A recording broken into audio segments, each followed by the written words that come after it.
If you're new, hi, I'm Dr. Wendy Walsh. I have a PhD in clinical psychology and a radio show on KFI AM 640 Los Angeles, and I'm host of the podcast Mating Matters.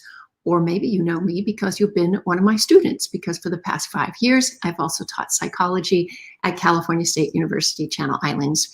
Okay, so let's wait till everyone comes on board. The thing I love to hear from the beginning is where you are in the world, because I'm always amazed that some people are around the corner and some people are very far away.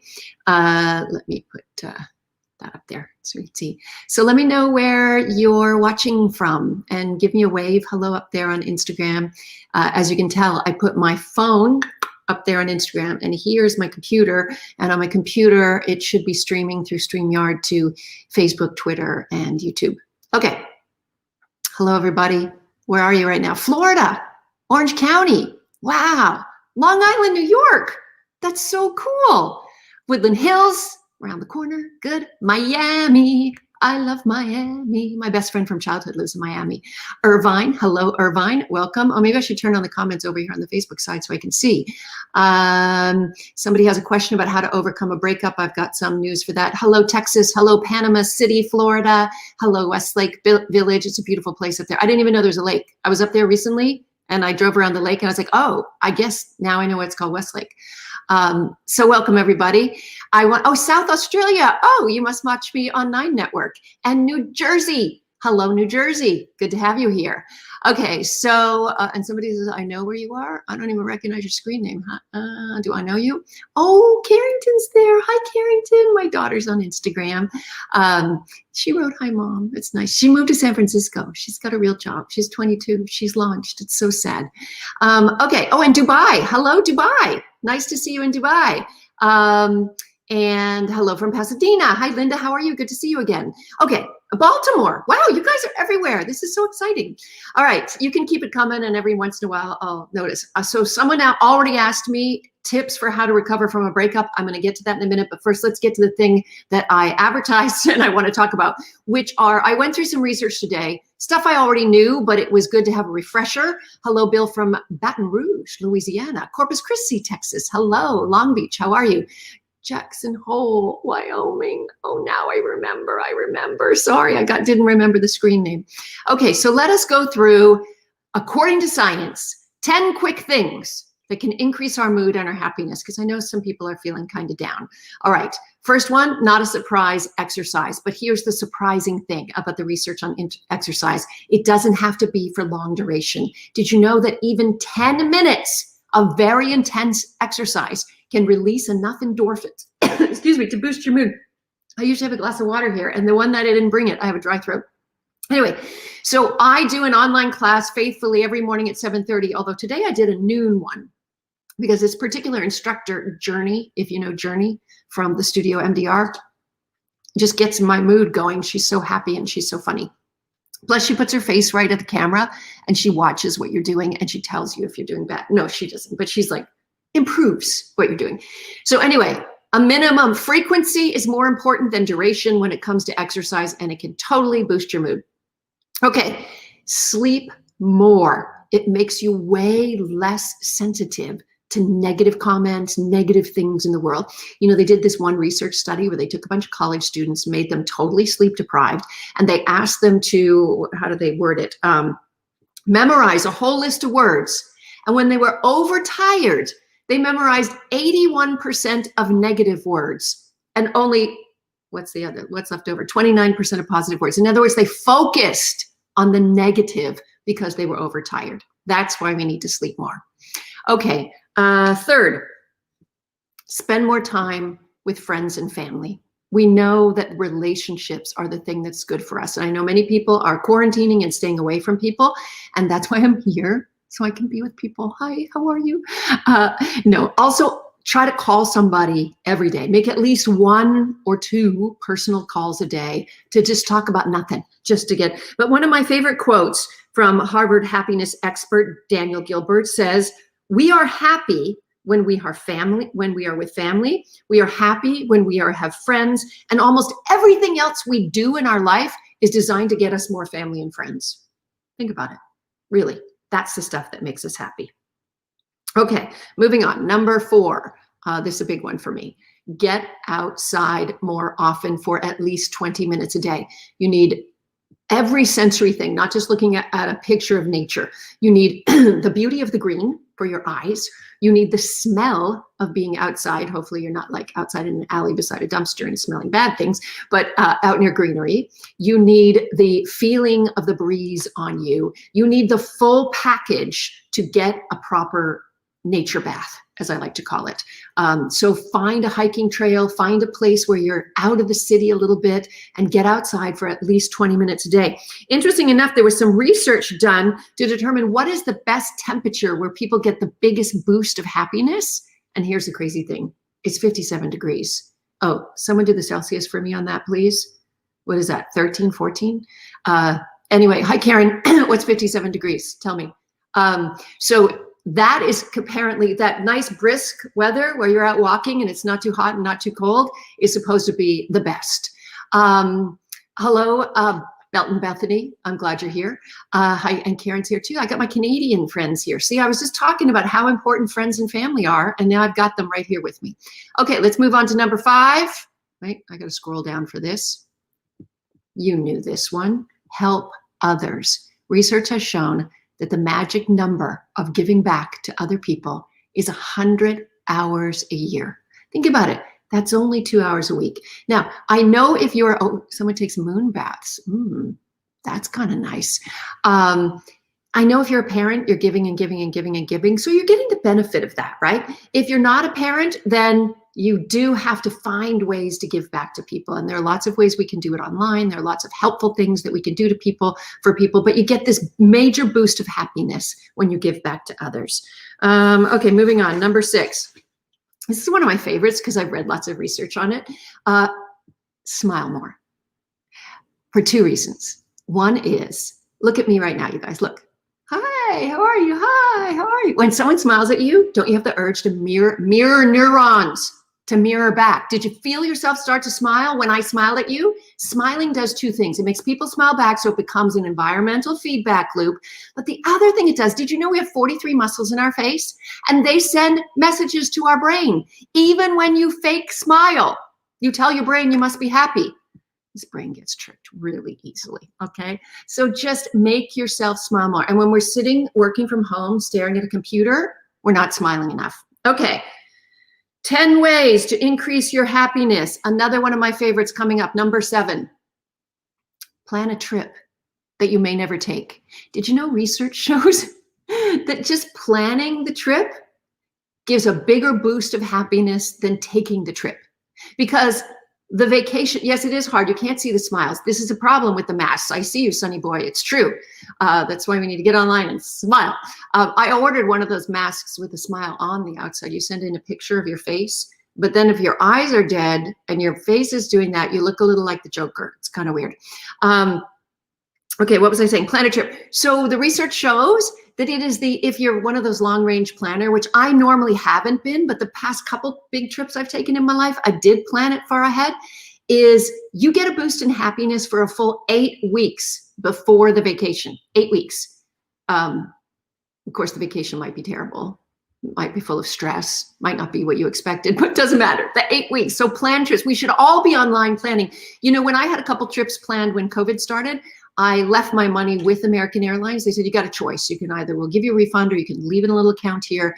I left it there for that reason, because I want to be thinking about taking those flights someday. And I want to be thinking about where I'm going. So plan a trip. All right. Where are we now? We did 7. Must be on 8. Moving right along. 8. Meditate to rewire your brain. I harp on it and harp on it and harp on it, but there's been so much research on this. People who have only been doing a mindful meditation program for 8 weeks have shown increased compassion, empathy, better feelings of well-being, much healthier and happier relationships, because, emotions are contagious. Isn't that crazy? Contagious. So absolutely take the time. And again, it doesn't have to be that you have to sit down and go, for 30 minutes a day. 5 minutes in the morning, 5 minutes before you go to bed. Just take some time to calm your neurochemistry and not worry about things. By the way, meditation does not mean stopping your thoughts. It means watching your thoughts. It means gaining some insight. It means just sort of watching that train of thoughts go by and not judging it. Okay. But this is not a meditation show. Number 9, we've already all have, and 1, shorten your commute. I have to say, I recently had a telemedicine appointment with my cardiologist. She sent a woman to the door to take my blood. She was in a full hazmat suit, shield, mask, everything, took my blood. And she told me my blood work is better than ever. And she asked me what I've been doing differently. And all we could come up with is, I'm not in my car driving. For those of you who do not live in Southern California, it is a horizontal city. We are spread way out. And I know you're going to die when you hear this. I used to drive 4 to 6 hours a day, every day. Yeah, because I teach an hour and a half away. iHeartMedia is at minimum an hour away, depending on the traffic. I would be on the phone the whole time. I'd listen to music. I used to play nature sounds, because I couldn't be in the forest, so I'd play birds singing sometimes on the freeway. But anyway, shorten your commute has been associated with a big boost in happiness. And number 10, I talk about this all the time, practice gratitude. Even if you want to keep a gratitude journal, think of 3 things before you go to bed every night. I always say before you go to bed, because you really want to sort of implant some thoughts into your brain as you head into your dream life, right? So we have a positive experience. So definitely think about what you're lucky to be. And I know there are many, many, many people suffering, and it's very hard to be grateful when you've lost your job, when you're worried about where you're going to live. However, there are small things in life. I mean, literally. One day I looked at the clean laundry pile and I saw my favorite socks in the clean laundry pile. I was so happy. It's a moment of gratitude, right? But the research certainly shows, what are we talking about? Received, consuming good or service. Yes, obviously buying experiences and buying services bring you far more happiness than buying stuff. I think most of you now have been probably like me and purging and getting rid of stuff. My daughter's been selling stuff on a teenage app called Depop. Friends of mine, their kids have been selling on Let Go. I put some stuff on eBay this week. I don't know. I feel better when I feel lighter when I get rid of things. Some people like to hoard and keep stuff, but I feel lighter in some way. Okay, let us go back to your questions, because I know that some of you have questions. So I'm going to go back to the very beginning. Was it over here that I saw the question? Comments. Oh my God, la la la la la la la. They're asking me to follow them. Maybe I saw it on Instagram. I know I'm looking at the Facebook ones, and the Twitter and YouTube. So let me just put a banner up and let me answer some questions. And why don't I do a podcast banner? It's kind of hard to be like my whole production department at the same time. Okay, so I switched it over for those who are not watching on the other social media. I switched it over to Brand Meeting Matters, my podcast. Okay, so the question was, how can we recover after a breakup? We have some very clear things that we need to do if we're going through a breakup. First and foremost, you have to surround yourself and get in touch with people who love you just for you. Old friends, family, work colleagues, etc. But what you need to do when you're feeling a sense of loss with your primary attachment figure going away is you need to have your brain reminded of how lovable you are. And to do that, despite that whole adage, the best way to get over somebody is to get under somebody else, that's a very temporary fix. And all you're doing is delaying your grieving time. So you do want to surround yourself by people who you know love you just for you. Secondly, take some time to grieve. Don't do the rebound relationship, because that's not going to heal you. It's temporary joy. You might as well just go drink a bottle of tequila. It's temporary pleasure. It's just delaying the grieving process that you need to do. Also, you must detach on all social media. You know, in the olden days, I was around, when you broke up with someone, you just never saw them again. You didn't call them. They didn't call you. If you went to the same restaurants or dry cleaners or gyms, you just changed your schedule and went at a different time so you wouldn't run into them. But now you try to break up with somebody and their pictures are everywhere on social media, or even the friends of friends are posting the pictures, right? So you need to figure out all the people that you should unfollow, and it might even be some of their closest friends that you may not be friends with, etc. So you've got to, there's been research to show that people who are able to completely disengage electronically recover better and faster and more healthfully. And the last thing is hysterical, but research shows if you sit around questioning your relationship, but I should have done this, I should have said that, you're not going to recover fast. And in fact, if you think like, oh, well, you know what, there are good times too. I don't want to forget those good times. We had that great trip. No, when you're in a breakup, you need to imagine that ex is the worst person in, what a funny question. Did I date Donald Trump in the past? No, but I have a good Donald Trump story. And so you have to actually put your brain into, he's no good for you. She's no good for you. You know, like your best friend would be saying to you, and then you'll heal faster. It doesn't mean that later you can't retrieve some of the fond memories and integrate it all. But when you're doing the breakup, it needs to be bad. Okay, so the question was, did I date Donald Trump? No, but when I was a reporter and anchor for a television show called Extra, they sent me out to New York to do a day in the life of Donald Trump. At the time, he was married to Marla Maples. And interesting enough, this is a funny story I want to tell. The night before that I did the day in the life of, I had done an opening of a Valentino store, covering it as a reporter. And we did a ride along in a limo with the model Claudia Schiffer. And so for the cameras, for the purpose of the cameras, we arrived and did the red carpet together and walked into the party with all the cameras going off. And so I didn't know, but Donald Trump was at that party. So the next day, when I meet him with my camera crew, and we're going to do a day in the life of all of the meetings he was going to, et cetera, he said, I saw you last night at the party with Claudia Schiffer. And then he just kept saying, oh, you know, she's so fat and she has the thickest thighs. And I'm thinking, she's arguably one of the most beautiful women on the planet. And he's literally saying the most negative things about her body and everything, which had nothing to do with what we were doing anyway. So that's the negative part of the story. The positive part, because maybe he likes to treat the press really well because he'll get better press, is at the end of the day, we started in New York, and then we drove, the camera crew and I, in a van to Atlantic City, met him down there. He gave us a tour of his casinos, hotels, etc. And at the end of the day, he said, how are you getting back to the city? And I said, you know, in the van with the crew driving back to New York. And he said, oh, that's silly. Take my chopper. And I'm like, what? And so I had left my jacket with somebody. I had a coat. It was cold. And I'm like, I don't know where my coat is. I got to get it. He goes, don't worry, I got this. And he turns to one of his henchmen, says a few words. And the next thing you know, I'm in an elevator with Donald Trump going to the top of his building in Atlantic City. We get out. We step outside these doors. There's literally a security guard with a headpiece with my coat. There's a chef in a tall chef's hat with a picnic basket for me, I guess, to eat in the chopper ride. And it had like amazing things, lobster and champagne, and then a chopper sitting on the roof. And they walk me in and I get in. Now this chopper seats like 8 people. I am the only one in it, except the pilot. And he's like, going to Midtown? I'm like, yeah. And like, there I am, alone. This before social media, no social media. I'm alone in this chopper. Say goodbye to Mr. Trump. And I've got my picnic basket and my champagne. And I'm like, there's no one to tell. This memory's in my head. I can't tell. No cameras, no cell phones. This was in the 90s, and we didn't have cameras on cell phones or something. It would have been 96 or 97, I think. Anyway, we land in Midtown, and I'm thinking, oh, I better, it's before Uber, I better get a cab.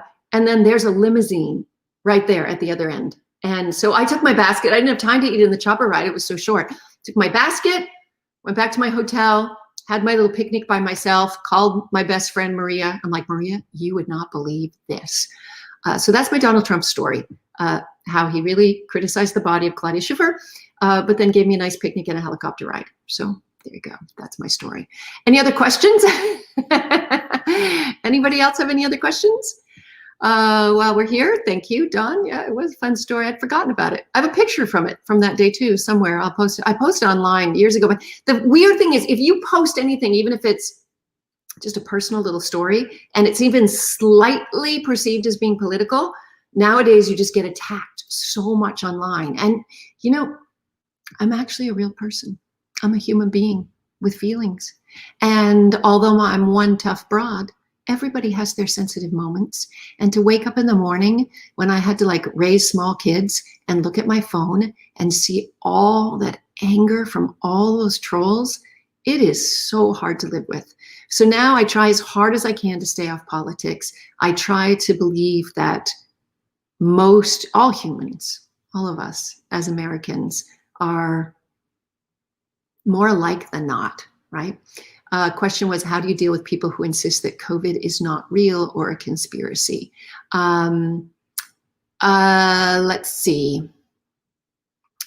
At no point arguing with them. I really believe that you just need to model your own behavior. And I usually say, like, I've read the science, and the science for me, Tracy, I'm going to get to your question in just a second. It's a good one. And the science for me says it's real. And because of my age or underlying health condition or whatever, tell me whatever, I'm not going out. I'm not going to that thing. Daniel, good question too. Okay, Tracy's question was, divorced, 2 kids. Do I have to remove every picture of my ex from the house? No. Okay, let me explain this. I'm a single mom too. And I always kept pictures of their dad in their bedrooms with them so that they would have these warm memories. I didn't have them like in the living room. But the other thing is, remember, your kids are half them. And when you trash your ex, you're trashing them. And so I always, of course, we see genetically, we see the father or mother of our children in them, how their face moves or their funny sense of humor. So much of who we are is biological. So I always say, I'll see my kids do something and I go, oh my God, you got the best parts of daddy. Oh my God, when I see you do that, look, it reminds me of why I fell in love with him. But remember, it's because I've integrated positive feelings and negative feelings, and I understand, and I'm grateful for those years, and I'm grateful for the gift of my children. And so that's usually what I say. Okay, Daniel asked me, do I like being a brunette or a blonde? See, I made brunette roots this week. You know what, guys, I'm 100% gray. It runs in my family. Since my 20s, I've been coloring my gray hair, honestly. So I'm going to go into a coffin someday. No, I'm going to be made into an olive tree. Thank you. I will not be ruining the planet with formaldehyde, but whatever. I will die with colored hair. That's just the way it is. So I can choose any color, and I've been every color. I will say that for media, the environment has responded more positively to me with blonde. That bothers me. When my kids were little, I had very short, very dark hair. If you Google something like old funny broadcast demo reel of mine, it's there on YouTube somewhere that shows all my hair colors. Let's see. So that's all I want to say about hair color. Do you think our society is going to survive social media? I feel like it's almost done more harm than good. You have to judiciously be careful about who you follow, because it's just like having a diet, right? Be careful what you eat. And so I follow a number of really super positive feeds and groups that I belong to. Oh, okay, that's a good one. Hot sauce, that's coming in just a second. And so you have to work a little harder on social media to find that positivity, to balance all the negativity that's out there. But also, and I know I've said this before, when I see people arguing on my Facebook, I always say, if you guys are arguing, Russia's winning, so stop it. And I, like a strong mother, put rules on my Facebook. I give people one warning, and then if I don't like what they're saying, I block them. That's it. You don't get to be in my house. You can't just walk into my brain and in my mouth, my head. You can't say something online and have it go right into my head without my permission. So I set up very clear boundaries. Hot Sauce asks, what should you do if you find people aren't reaching out to you? However, you continue to reach out to them. Well, that's a message, right? They're not ready. It's not the time for them. Choose a different angle. Choose a different person, right? Don't be hurting yourself over and over by reaching out to the same people over and over, because it's just bringing you feelings of rejection, right? So, know your target. Love your lipstick color. Thank you, Rosemary. I'll put that up on screen. Very natural. Do you know the name of it or what brand? It's a mishmash, and it's really cheap. Oh, I usually have it beside me too. It's really a lip gloss with a lot of color in it from good old CVS. So next time, if you come on next Wednesday, I'll make sure I have it right here. It's one of my favorite colors too.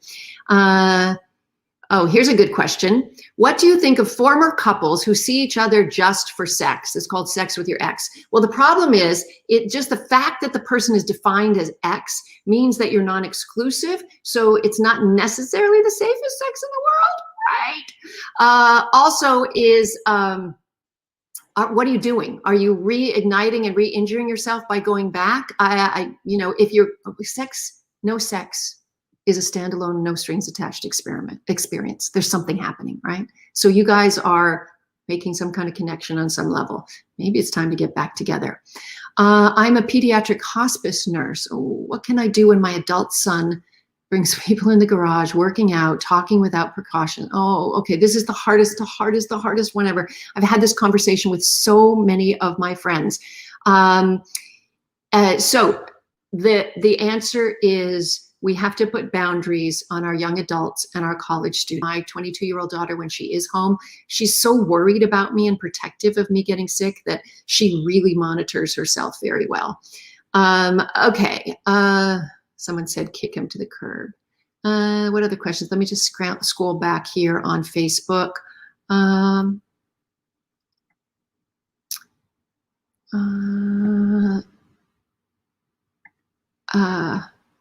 Oh, Myers-Briggs, any thoughts on MTBI? Did I get any thoughts on MBTI for dating compatibility? I think there are many factors in compatibility. And the number one is attachment style, right? It doesn't matter if you pass a personality test together. If somebody has, interesting enough, if somebody has an anxious attachment style and somebody has an avoidant attachment style, they tend to be the longest relationships. They tend to stay together the longest, but they're also the least happy because one person's chasing and longing all the time and the other person's feeling totally smothered, right? And so they keep that chase up. I think that's one of the most important pieces. But yes, personality type is a big one. Two extroverts and two introverts often have problems together. And there's lots of there's 16 different personality traits on that. But then there's also social stuff. We use the term, oh, well, they're a good match on paper, meaning their education level, their income, their zip code, etc. So it's really a mishmash of all these things, right, that help us create compatibility. And then there's that thing we can't see, which are the sexual hormones, and they're detected through pheromones, and it's the smell, right? And there's just something that we say the chemistry, right? And we're right, it's the chemistry. It's actually immune system compatibility. Okay, what other questions do we have here? Are we getting near the end?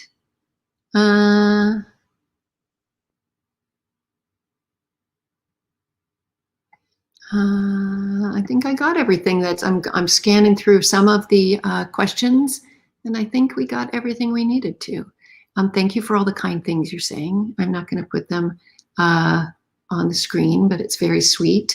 And hello, Orange County. Hello. So before we go, just give me a wave from wherever you are and tell me where you are so I can say goodbye to you.